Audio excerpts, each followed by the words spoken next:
name is Molly, and today I will be demonstrating the use of the 1718 Gracey Curette on my dentiform. So this is what the instrument looks like. The main purpose of this instrument is to remove both supragingival and subgingival calculus on the distal of the molars.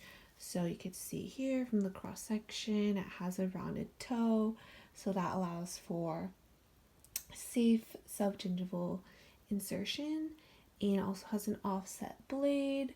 So this is an area specific curette, so we'll only be using the lower cutting edge on the surface that we're working on. And the shank of the instrument is long, and it has a large bend in it so that we can reach the posterior teeth more easily, specifically the distal of the terminal molars. This tool is really good for that. So throughout the video, I'll be using my modified pen grasp and rocking on my fulcrum finger to remove calculus off of the dentiform. So next, I'll get into my demonstration. Alright, so we'll be starting on the buccal of the upper right quadrant on tooth number 1. So first I've identified my correct working end.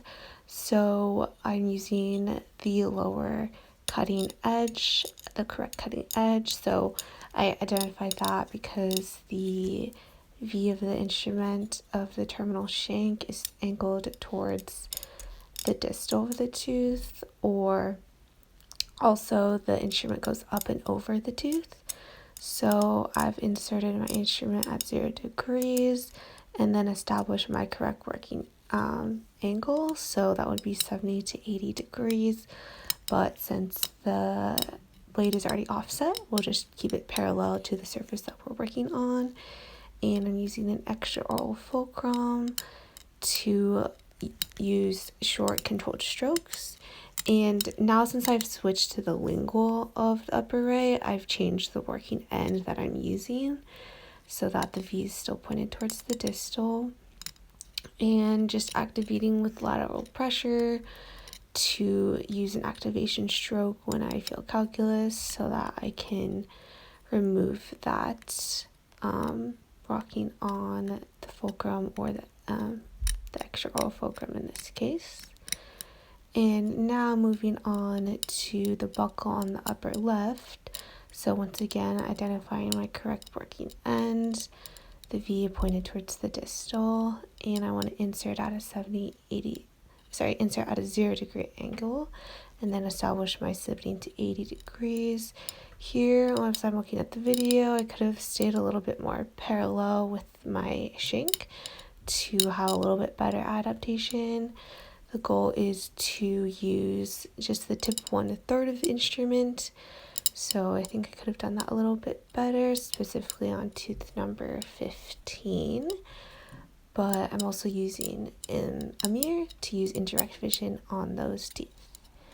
And now I've changed to the lingual side on the upper left. So I've changed the orientation of my instrument so that the V is pointed towards the distal, or the instrument goes up and over the tooth that I'm working on. So I want to use short controlled strokes, as I said earlier, and keep my tip 1/3 of the instrument adapted to the tooth at all time. And there I'm just changing to a intraoral fulcrum on the same arch that I'm working on, and just activating with lateral pressure to simulate removing the calculus. Alright, so moving to the mandibular arch on the lower left here, starting on tooth number 17, I've identified my correct working end and just doing the distal of the molars. So I'm fulcruming on a couple teeth ahead. Since we don't have tooth number 19, we're just going to skip that tooth. And now that I moved to the lingual, I've changed the working end of my instrument so that I'm using the correct lower cutting edge, the correct blade, and I want to establish my correct working angle, 70-80 degrees, with the instrument terminal shank parallel to the tooth I'm working on. And same thing here on the lower right, starting on the buccal side on the distal of number 32. So I have identified my correct working end, and I'm fulcruming about 3-ish teeth in front. Since it has a longer bend in the shank, I can use a more extended grasp.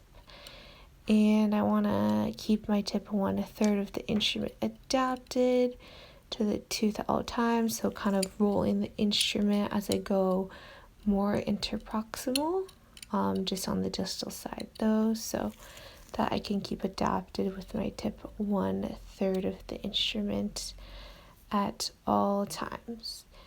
And there, just establishing my angulation, and now activating with lateral pressure.